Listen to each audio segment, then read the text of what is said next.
कब्जा कर लेगा, आपके घर के कागज ढूंढना शुरू कर देंगे और पता चला शाम तक बिरयानी पकेगी, लोग बोटियां तलाश कर रहे होंगे उसके अंदर कि भैया बोटियां ले आओ, वो दबा के आ जाएंगे। और वो खानदान वाले भी पता है पहले जुमेरात के जुमेरात जाएंगे, फिर 1 महीने में जाएंगे, फिर ईद के ईद जाएंगे, फिर भूल जाएंगे। बिल्कुल। और वो पता चला आप यहाँ और आपने वो सारी जिंदगी कमाया, और अगर वो झगड़ा नहीं करेंगे तो फिर पता चला आपने पूरी जवानी पैसे कमाया, बुढ़ापे में डॉक्टरों को दे दिया, फिर बुढ़ापे में डॉक्टरों को दे दिया। अब आप बात नहीं, मैंने कहा फिर ये होगा कि अगर आपका बुरा एटीट्यूड होगा अपने फैमिली में किसी से, तो वो फिर आपको कोई याद नहीं रखेगा, कोई याद नहीं करेगा। लेकिन अगर आपका अच्छा एटीट्यूड होगा और आपने किसी के साथ बहुत अच्छा किया होगा तो फिर आप सारी जिंदगी याद रखा जाएगा। अच्छाई में तो ये है ना कि आप एक सुकून से मर भी सकेंगे ना। जी हाँ। अगर आप अच्छाई करें, देखिए इंसान का कॉन्शियस अपनी जगह पे होता है, वो जितनी बुराइयां कर ले और अपने आप को जितना पुरसुकून गए, पुरसुकून नहीं होता। जब आप सोते हैं, अकेले में बैठते हैं, अपनी जिंदगी का मवाजना करते हैं और सोचते हैं तो आपको तकलीफ होती है, शर्मिंदगी होती है, मगर आपके अंदर वो शैतानियत और फितानियत ऐसी होती है कि आप माशरे से माफी मांगने के लिए आपकी अना मजरू हो रही होती है। आपके माफी जो है ना, ये कि मैं माशरे से माफी मांग लूं या माँ बाप से या बहन भाइयों से माफी मांग लूं, वहाँ आपकी अना आ जाती है, और वो अना ही जो है वो तकब्बुर है, और तकब्बुर सिर्फ खुदा को जायज है, बाकी किसी के लिए तकब्बुर नहीं है। जहाँ आपने तकब्बुर किया वहाँ समझ लें आपका डेड एंड हो गया। सही। आप उस अना को निकाल दीजिए, ठीक है, और लोगों के साथ प्यार मोहब्बत सिला रहमी कीजिए। बस अल्लाह करे कि लोगों की समझ आ जाए ये बातें, जो बातें हम कर रहे होते हैं। अच्छा, मैं आपसे ये भी पूछूंगी रोशन जमीर साहब कि अगर किसी ने जैसे अपनी वाइफ को डिवोर्स भी नहीं दिया और सेपरेशन कर दिया, ठीक है, अब उसका बेबी भी है, ठीक है, उस लड़की का जैसा बेबी भी है, तो अब लेकिन वो बंदा जो है वो बिल्कुल भी एक्सपेंस नहीं उठा रहा, कुछ भी नहीं कर रहा है, कोई कॉन्टेक्ट नहीं है उसका किसी उस लड़की से और उस बच्ची से, कुछ भी नहीं है, तो फिर ऐसे में क्या होना चाहिए? और वो लड़की खुद जॉब कर रही है, खुद कमा रही है, और वही बच्ची को भी देख रही है, अपना भी रख रही है और बच्ची का भी रख रही है। वो मेंटेनेंस का सूट फाइल करे, मेंटेनेंस कोर्ट में उसके लिए कानून है कि वो मेंटेनेंस का तो सूट फाइल करे, उसको नोटिस दे, ठीक है, कोर्ट जो है नोटिस देगी और कोर्ट जो है बच्चे का खर्चा भी दिलाएगी, और उस खातून का जो लड़की आप बता रही हैं बेचारी अपनी जॉब करी, उसका भी खर्चा दिलाएगी कोर्ट कि भाई वो बच्ची को लुक आफ्टर करिए, तो उसके आप एक्सपेंसेस बेयर करें। उसका राइट बनता है कि बच्चे का खर्चा भी लेगी और अपना भी खर्चा लेगी जब तक कि डिवोर्स नहीं हो जाती। अच्छा। और वो लड़का जो है वो ये हो सकता है कि कंजुगल राइट्स मतलब जो होते हैं वो हुकूक ज़ौजियत का दावा कर सकता है कि ये आ रही नहीं है मेरे घर पे। अच्छा।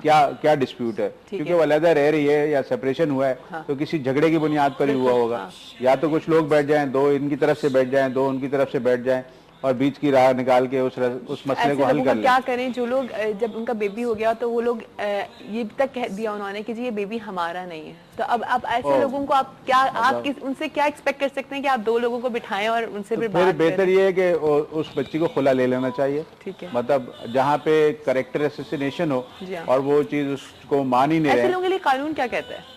कानून तो मतलब नेचुरली उनके लिए ये इतनी बड़ी बात तो वो कह नहीं सकते ना, पर डीएनए टेस्ट करा लें, ठीक है, अगर ऐसी बात कर रहे हैं तो वो जी कॉलर को भी ले लेते हैं। अस्सलाम वालेकुम।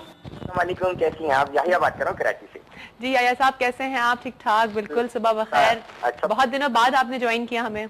जी जी, बहुत वैसे में कॉल नहीं मिल रही थी। मैं बहरहाल मुझे आपके जो गेस्ट आए हैं इनकी इतनी अच्छी बात लगी कि इन्होंने देखिए अपनी एक प्रोफेशन इख्तियार करना अलग बात है, लेकिन एक कानून और ये सारी बातें अपनी जगह हैं, लेकिन जब इंसान को मोरल वैल्यूज नहीं होती ना तो फिर लाकानूनी सी होती है। सबसे पहले हमें अपनी मोरल वैल्यूज और अखलाकियात का जरूर देखना चाहिए, क्योंकि हम लोग जो आजकल सारा चक्कर पड़ गया, हमें 1+1 मार्केटिंग और फाइनेंस के चक्कर में हम पड़ गए, लेकिन हमारे पास अखलाकियात नाम की चीज कोई भी नहीं है। सही बात। तो जैसे इन्होंने कहा ना मॉर्निंग शोज के हवाले से, बाकी मैं तो देखिए मैं क्रिटिसाइज नहीं कर रहा, आप भी शो कर रही हैं, सब कर रही हैं, हर एक के अपने अपने काम करने का अंदाज होता है, लेकिन सिर्फ इतना कहना चाहूंगा, देखें इस कौम को एक जरा सीरियस स्टफ की जरूरत है। अगर इन्होंने कहा ना वकील साहब ने ये अगर आप कोई इंटरटेनमेंट भी दे उसमें भी मैसेज होना चाहिए। बेहंगम नाच गाने ये सब देखें, हमें कुछ भी पे बैक नहीं कर रहे हैं, जो इस वक्त क्रिटिकल कंडीशन हमारी कंट्री की है, तो हमें कुछ न कुछ ऐसा मैसेज पास होना चाहिए जिसमें लोगों को सीखने और समझने का मौका मिले। मैं अपने वकील साहब से इनसे पूछना चाहूंगा सबसे बड़ी इंपॉर्टेंट बात ये देखिए, बात की सर हम लोग जो है ना अब टीवी पे चैनल से बैठे होते हैं, मुख्तलिफ बातें कर रहे होते हैं और अपने मुल्क को बुरा भला, अपने लोगों को बुरा भला कह रहे होते हैं। मैं सीरियसली पूछना चाहता हूँ, क्या मेरे पास या हमारे मुल्क में ऐसा भी कानून मौजूद है कि अगर मेरे मुल्क को कोई गाली दे रहा है या मेरे मुल्क की नजरियात के खिलाफ कोई बात कर रहा है या मेरे कायद के खिलाफ कोई बात कर रहा है, क्या मेरे पास ऐसा है कानून कि मैं खिलाफ केस कर सकूं या खिलाफ कोई दावा दायर कर सकूं? Thank you so much. आया बहुत बड़ा खूबसूरत सवाल आपने किया, बड़ा डिफरेंट सवाल है। बिल्कुल डिफरेंट सवाल है। देखें हमारे पास तो राइट ये बनता है, क्योंकि हमें तो अगर मैं यहाँ बैठा हूँ, मैं पाकिस्तानी हूँ और मैं पाकिस्तान को ही गालियां दे रहा हूँ और पाकिस्तान के खिलाफ बात कर रहा हूँ, तो मुझ पे तो गद्दारी का मुकदमा बनना चाहिए। बिल्कुल। मतलब ये जो लोग हैं इस वीडियो रिकॉर्डिंग, टीवी रिकॉर्डिंग को ले जाएं, पिटीशन फाइल करें कि ये आदमी पाकिस्तान में रह के पाकिस्तान के खिलाफ बात करता है, तो गवर्नमेंट और पाकिस्तान को चाहिए या अदालतों को चाहिए कि ऐसे आदमियों को सजा दी जाए कि भाई हाँ, ये हल्का आप वहीं बैठे, मतलब जिस टहनी पे बैठे उसी को काट रहे हैं आप। हम पाकिस्तान को क्यों गाली देते हैं? हम पाकिस्तान ने तो हमें बहुत कुछ दिया, हमने पाकिस्तान को साथ किया क्या? 47 से लेके आज तक 64 सालों में हमने इस मुल्क के साथ किया क्या? पॉलिटिकली हमने क्या किया इसके साथ? मतलब हमने इसको, इस खेती को दरखेज बनाने के लिए कभी इसके अंदर प्रॉपरली वर्क किया क्या? इसकी जमीन को हमवार करके प्रॉपर बीज, प्रॉपर खाद डाले हमने अंगारे बोए हैं तो हमें अंगारे ही मिलेंगे। हमने फूल नहीं बोए, हम अगर फूल बोते तो फूल निकलते। हालांकि उस वक्त जिस वक्त आजाद हुआ और जिस वक्त हमें मुल्क मिला हमारा, तो उस वक्त तो ये था कि हम सिर्फ फूल बोएंगे। नहीं, हमारे पड़ोस में चाइना भी तो आजाद हुआ, और बहुत सारे मुल्क आजाद हुए, वो आज कहाँ हैं? उसके रीजंस क्या है? कि वो वतन से मोहब्बत करते हैं, हम अपने आप से मोहब्बत करते हैं, वतन की बुनियाद के ऊपर। हम वतन के लिए, मतलब वतन में मरे बहुत हैं, वतन के लिए नहीं मरना चाहते। वतन में बहुत सारे लोग मरे होंगे, वतन के लिए कितने मरे हैं ये देखना पड़ता है। वतन के लिए आपने क्या किया? हर आदमी आज 64 साल से फलस्तीन वाले आजादी के लिए लड़ रहे हैं, आज 64 साल से कश्मीर वाले आजादी के लिए लड़ रहे हैं, और मुख्तलिफ मुल्कों में मतलब आजादी की जंग हो रही है। आप वो सोचे तो सही कि 64 साल हो गए उन्हें लड़ते हुए सिर्फ एक वतन के लिए। आपको एक वतन बना बनाया मिला और आपने उसके साथ क्या किया, और आज भी आप उसके साथ क्या कर रहे हैं? आप बैठ के टीवी के चैनल्स पे बैठते हैं और सब जगह बैठते हैं और एक दूसरे पे सिवाय इल्जाम तराशी के उसके अलावा कोई काम ही नहीं है। आप बैठ जाएं, जिसका जो गुनाह है उसको उसकी सजा मिलनी चाहिए। हम सिर्फ ये कहते हैं कि इसने ये किया, ये किया, ये किया। भाई ये किया तो उसके प्रूफ लाओ, अदालत में चले जाओ या स्ट्रीट पर निकल आओ, बाहर आ जाओ कि भाई ये जब तक नहीं होगा। आप अपोजिशन में बैठे, आप स्ट्रीट पर आके बताएं कि ये इन्होंने जराइम किए हैं, इनको सजा मिलनी चाहिए। या जब आपको हुकूमत मिल जाती है तो आप उन मुजरिमों को पकड़ लें।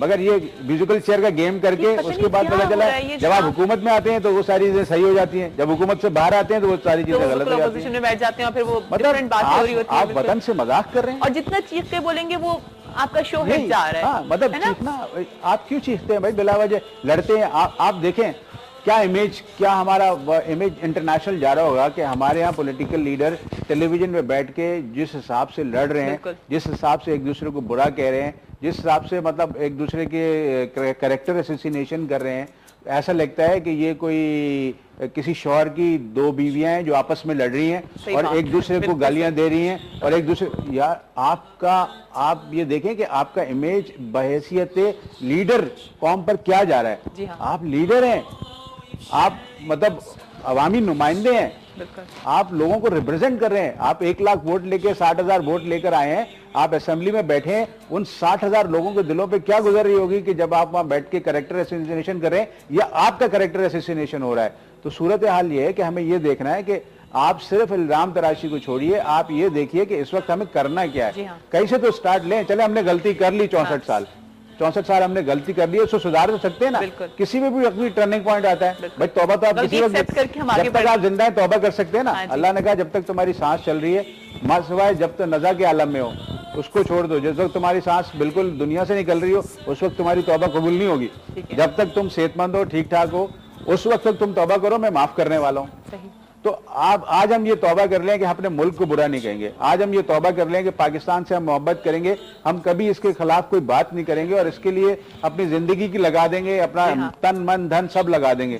तो आप देखें क्या चेंज आती है। रोशन साहब, अगर मैं अपना बताऊं, जब से मैंने अपना शो करना स्टार्ट किया, जब मैं किचन शो किया, फिर मैंने अब किया, उसी वक्त मैंने अपने आप से वादा कर लिया था कि मैं कुछ भी हो जाएगा ना, मैं पाकिस्तान के लिए पॉजिटिव ही बोलना है, क्योंकि मैं एक प्लेटफॉर्म यूज कर रही हूँ जिसपे मुझे लोगों को बताना है कि नहीं, हमारे मुल्क में बहुत कुछ है जिसको हम, अगर हमारे पास अवेयरनेस होगी तो हम आगे बढ़ सकते हैं। ये हमें पता होना चाहिए हम अपने मुल्क को किस तरह से प्रेजेंट कर रहे हैं, हम किस तरह से उसके लिए अच्छी बात कर रहे हैं। हालांकि देखिए वही वाली बात है ना कि बंद कमरे में अगर कोई बात होगी तो उसका सॉल्यूशन भी निकल जाएगा। ये जरूरी है कि आप चीख चीख के पूरे मोहल्ले को आपको बताऊं, आप अपनी जिंदगी इंग्लैंड के लोगों के साथ कंपेयर कर लें, जो यहाँ प्रिविलेज क्लास की मैं बात कर रहा हूँ, जो कराची में रहते हैं ना लोग, जो खास मुतवस्सित तबका भी ले लें और उससे बड़ा भी ले लें।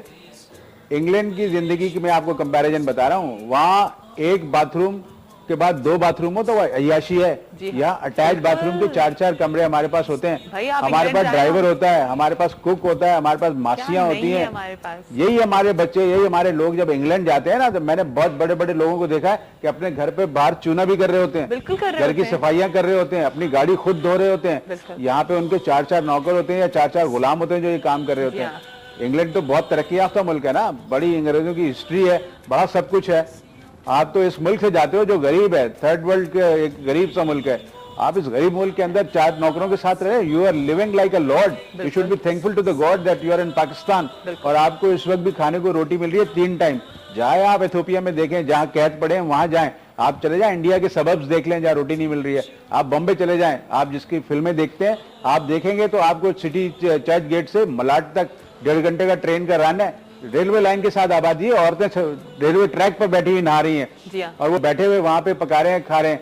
आपने अगर कंपैरिजन करना है तो इस तरह से अपना कंपैरिजन करके आप जहां रह रहे हैं, अल्लाह रब्बुल इज्जत का इतना शुक्र है कि आपको हर चीज मिल रही है। खासतौर पर अगर हम कराची और बॉम्बे का मवाजना करते हैं तो Karachi is most blessed city in the world. आपको रोटी मिल रही है, कहीं नहीं मिल रही तो आपको सैलानी खिला रहा है, आलमगीर खिला रहा है, आपको जायद न्यारी पे चले जाए तो वहां खड़े होकर लाइन से आपको रोग फिलैंथ्रोपिस्ट भरे पड़े हैं, लोगों को देने वाले लोग भरे पड़े हैं। कोई आदमी यहाँ भूखा नहीं सो रहा है इस वक्त इस बड़े शहर के अंदर। अगर कोई बदनसीबी होगा जो भूखा सो रहा होगा, वरना जगह जगह लोगों को खिला रहे हैं लोग, जगह जगह कर रहे हैं। गवर्नमेंट करे ना करे, हम एक दूसरे का ख्याल तो करते हैं, वो एक अलग बात है कि हम और हर चीज हम गवर्नमेंट के ऊपर नहीं छोड़ सकते।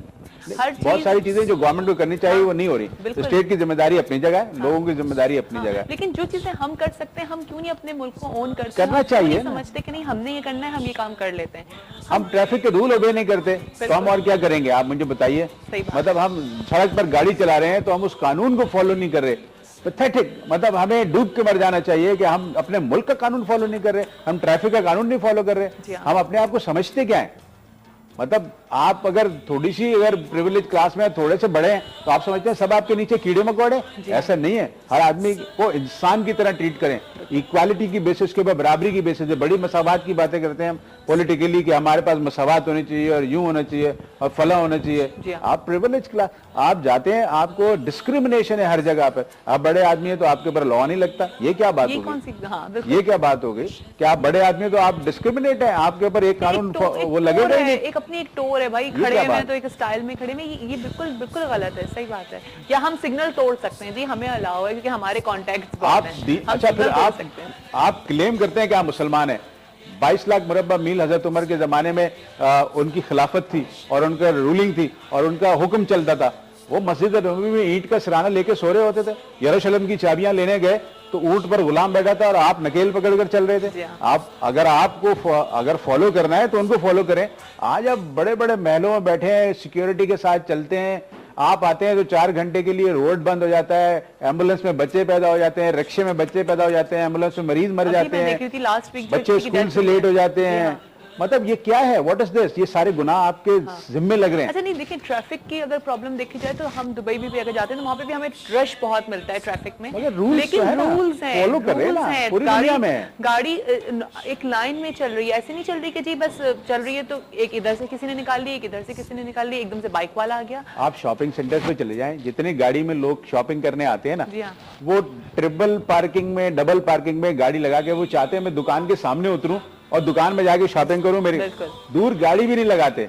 आप उनसे कह दें कि आपने यूं क्यों लगाया तो वो आपसे लड़ने को तैयार हो जाएंगे। ये तो हमारा कैरेक्टर है कि मतलब हम अपनी सहूलत के लिए किसी को भी कोई नुकसान पहुंचा देंगे। अगर कोई रिक्शे वाला आगे खड़ा है तो उसको बोलेंगे चल चल आगे हटा। ये किसी की गाड़ी के पीछे लगा, आप गाड़ी खड़ी कर जाएं, एक गाड़ी आपके पीछे लग गई, अब वो लॉक करके चला गया आधे घंटे के लिए। आपको जाना है, अब आधा घंटा आप खड़ी रहिए कि वो आएगा, गाड़ी हटाएगा तो आप निकालें। अगर वो आ जाए साहब और उनसे कहें आपने ये क्या किया, कोई बात नहीं, और ज्यादा होगा तो आपसे लड़ने को तैयार हो जाएंगे, वो दस्तों गिरबान हो जाएंगे। ये हमारा कैरेक्टर है। हम मुसलमान होने का दावा करते हैं, मुसलमान होने का आपसे मुसलमान होने का दावा, तो इसका मतलब है फिर तो आज के अखबार में या कहीं भी उठा के देख लें, नबी करीम सल्लल्लाहु अलैहि वसल्लम ने फरमाया और अल्लाह ताला भी यही फरमाता है कि तुम्हारे हाथ और जुबान से किसी दूसरे को तकलीफ नहीं पहुंचनी चाहिए, तब जाके तुम मुसलमान कहलाने के हकदार हो।